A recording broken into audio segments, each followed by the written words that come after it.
Oke, baiklah kita akan lanjutkan bagaimana cara untuk melakukan uji validitas dan reliabilitas alat ukur menggunakan program SPSS. Di mana sebelumnya kita udah menjelaskan secara teori atau secara definisi apa itu uji validitas dan apa itu uji reliabilitas. Nah, di sini udah saya buka program SPSS-nya.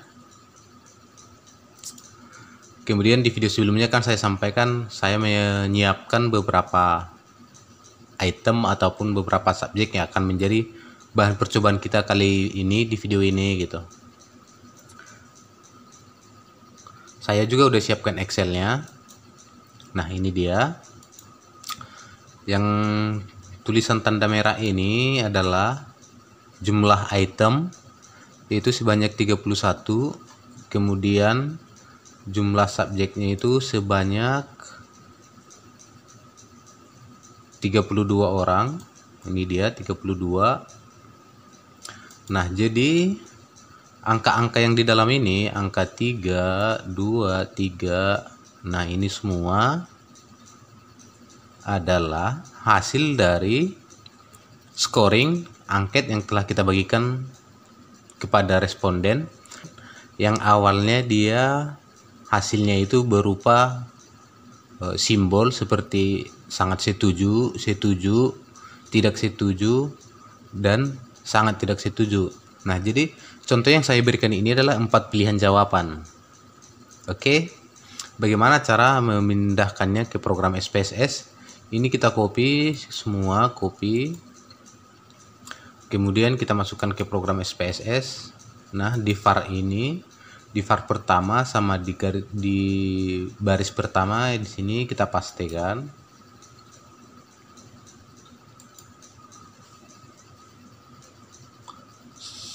Nah, ini datanya sudah terinput sebanyak 32 dan jumlah itemnya itu sebanyak 31 nih, 31. Berarti datanya terinput secara keseluruhan. Nah, oke, kita lanjut. Jadi bagaimana untuk melakukan uji validitas dan reliabilitasnya? Caranya adalah bisa kita lihat di program SPSS ini. Di sini ada analyze, tulisan analyze ini. Kita klik. Kemudian kita pilih scale, klik lagi. Baru di sini ada reliability analysis. Klik lagi.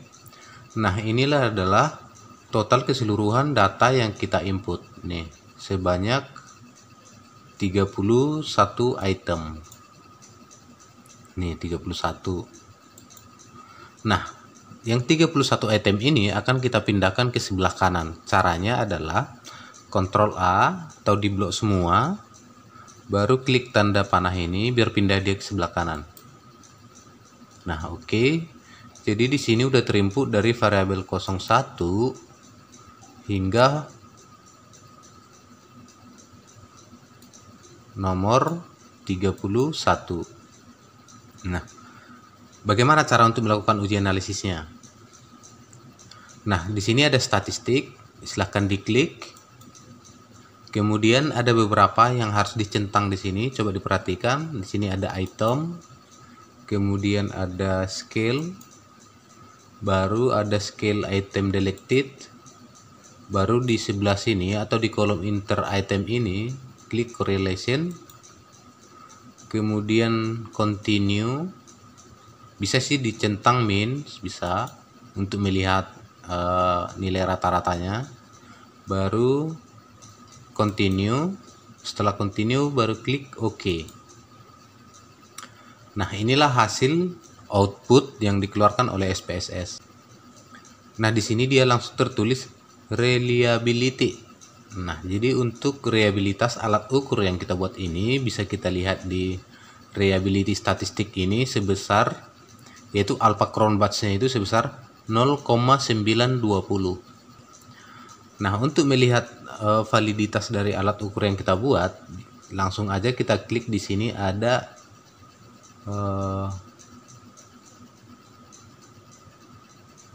item total statistik.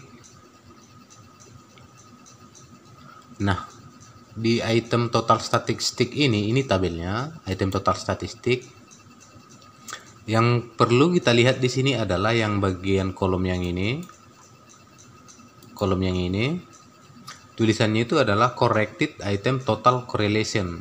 Nah, jadi dari setiap pernyataan yang kita buat, disinilah diuji validitas dari setiap item. Nah, kalau untuk item yang pertama itu adalah 0,728. Untuk item yang kedua sebesar 0,539. Nah, untuk item yang gugur biasanya ini digunakan istilah item yang gugur adalah di bawah 0,3. Item yang gugur itu adalah di bawah 0,3, jadi sebenarnya ini tidak layak digunakan ke dalam penelitian. Kira-kira yang mana saja? Di sini ada nomor 3. Ini yang nomor 3. 0,297. Ini masih di bawah 0,3, jadi ini harus kita hilangkan. Kemudian di sini ada nomor 11 217, masih di bawah 0,3, harus dihapus. Kemudian nomor 13 2,63, ini harus dihilangkan.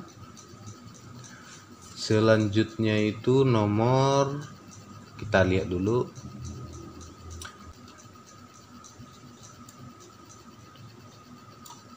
nomor 27. Nah, itulah item-item yang gugur atau tidak valid. Makanya tadi dibilang uji validitas. Jadi item yang di bawah 0,3 itu adalah gugur dan bakalan kita hilangkan. Nah, sebenarnya tugas kita belum sampai di sini masalah uji validitas dan reliabilitas. Kita harus mengeluarkan dulu item-item yang gugur tadi. Mana tahu masih ada item yang di bawah 0,3 dan itu harus tetap kita keluarkan. Dengan tujuan apa? Biar validitas dan reliabilitas alat ukur yang kita buat ini tinggi hasilnya gitu. Oke, kita coba kita keluarin nomor berapa saja tadi. Nomor 3, nomor 10, nomor 13, nomor 3, nomor 10, nomor 13, baru 27. Nah, caranya adalah analyze. Sama seperti tadi, baru kita lihat scale, reliability analysis.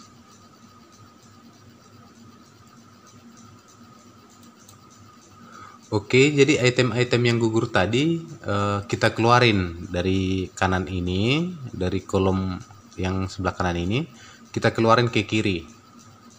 Coba ya kita lihat tadi item-item mana saja yang gugur. Ini nomor 3. Kita klik di sini nomor 3, kita keluarin. Kemudian nomor 10. Nomor 10 itu 0,217, kita keluarin nomor 10. Ini nomor 10 keluarin. Kemudian nomor 13 263, nomor 12 kita keluarin.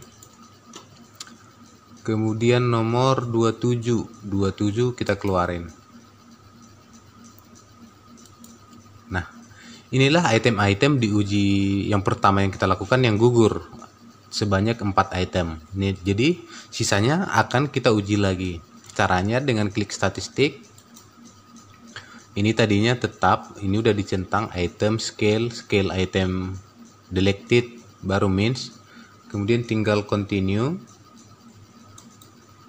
baru oke. Lihat ke bawah. Nah, sampai item yang nomor 31 semuanya sudah lolos. Jadi tidak perlu lagi kita uji coba karena item-item yang sudah kita buat selain yang 4 tadi itu sudah valid dan reliabilitasnya juga lumayan tinggi, di mana reliabilitasnya itu sebesar 0,928. Reliabilitas yang bagus itu adalah ketika angka atau yang kita dapatkan dari SPSS itu mendekati angka 1. Nah, jadi ini 0,928 lebih mendekati angka 1. Nah, jadi dalam pengertian alat ukur yang kita buat ini adalah sudah cukup bagus. Datanya, itemnya sudah valid dan reliabilitasnya sudah bagus. Jadi dengan kata lain, alat ukur yang akan kita bawa ke dalam penelitian itu sebanyak end of item itu sebanyak 27. Jadi alat ukur yang tadinya kita buat sebanyak 31 item ini akan kita ubah menjadi 27 item. Dan yang 27 item inilah yang akan kita gunakan ke dalam penelitian dengan tujuan untuk memperoleh hasil penelitian sesuai dengan yang kita harapkan untuk menjawab hipotesis yang telah kita ajukan. Akhir kata dari saya ucapkan terima kasih.